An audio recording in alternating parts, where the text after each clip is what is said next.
ಪುಷ್ಪ 2 ಬಳಿಕ ಅಲ್ಲು ಅರ್ಜುನ್ ರೇಂಜೇ ಬದಲಾಯಿತು. ಈಗ ಪಡೆಯುತ್ತಿರುವ ಸಿನಿಮಾದ ಸಂಭಾವನೆ ಎಷ್ಟು? ಎಲ್ಲರಿಗೂ ಪಡು ಕನ್ನಡ ಟಿವಿ ಯೂಟ್ಯೂಬ್ ಚಾನಲ್ಗೆ ಸ್ವಾಗತ ಅಂತ ಹೇಳ್ತೀವಿ. ಶುರು ಮಾಡೋಕ್ಕಿಂತ ಮೊದಲು ಯಾರೆಲ್ಲ ನಮ್ಮ ಯೂಟ್ಯೂಬ್ ಚಾನಲ್ ಮೊದಲು ನೋಡುತ್ತಿದ್ರಿ ಅವರೆಲ್ಲ ಸಬ್ಸ್ಕ್ರೈಬ್ ಮಾಡ್ಕೊಳ್ಳಿ, ಮತ್ತಲ್ಲೇ ಪಕ್ಕದಲ್ಲಿರೋ ಬೆಲ್ಲೈಕನನ್ನು ಪ್ರೆಸ್ ಮಾಡಿ. ಪುಷ್ಪ 2 ಸಿನಿಮಾದ ಮೂಲಕ ಅಲ್ಲು ಅರ್ಜುನ್ ಭಾರತದಲ್ಲಿ ಅತಿ ಹೆಚ್ಚು ಸಂಭಾವನೆ ಪಡೆದ ನಟ ಎನಿಸಿಕೊಂಡಿದ್ದಾರೆ. ಪುಷ್ಪ 2 ಸಿನಿಮಾಕ್ಕಾಗಿ ಅವರು ಹಲವು ವರ್ಷಗಳನ್ನು ಮೀಸಲಿಟ್ಟಿದ್ದರು. ಹೀಗಾಗಿ ಈ ಸಿನಿಮಾ ಭಾರೀ ದೊಡ್ಡ ಸಂಭಾವನೆಯನ್ನು ಅಲ್ಲು ಅರ್ಜುನ್ ಪಡೆದಿದ್ದಾರೆ.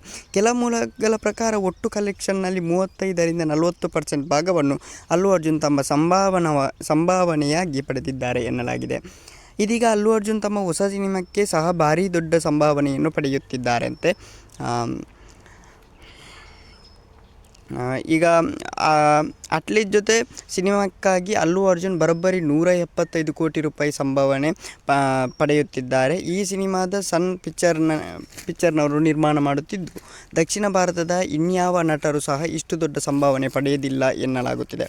ಪ್ರಭಾಸ್ಗಿಂತಲೂ ಹೆಚ್ಚಿನ ಸಂಭಾವನೆಯನ್ನು ನಟ ಅಲ್ಲು ಅರ್ಜುನ್ ಸಿನಿಮಾಕ್ಕಾಗಿ ಪಡೆಯುತ್ತಿದ್ದಾರೆ. ಆದರೆ ತ್ರಿವಿಕ್ರಮ್ ಜೊತೆಗೆ ಮಾಡುತ್ತಿರುವ ಸಿನಿಮಾ ಇಷ್ಟು ದೊಡ್ಡ ಸಂಭಾವನೆಯನ್ನು ಅವರು ಪಡೆಯುತ್ತಿಲ್ಲ. ಅದಕ್ಕೆ ಅವರು ಸುಮಾರು 100 ಕೋಟಿ ರೂಪಾಯಿ ಸಂಭಾವನೆ ಪಡೆಯುತ್ತಿದ್ದಾರೆ ಅಷ್ಟೇ. ಓಕೆ ಗೈಸ್, ಮುಂದೆ ಸಿಗೋಣ. ಅಲ್ಲಿವರೆಗೆ ಲೈಕ್, ಶೇರ್, ಸಬ್ಸ್ಕ್ರೈಬ್ ಮಾಡಿ ಅಂತ ಹೇಳ್ತಾ love you so much guys. Thank you, by.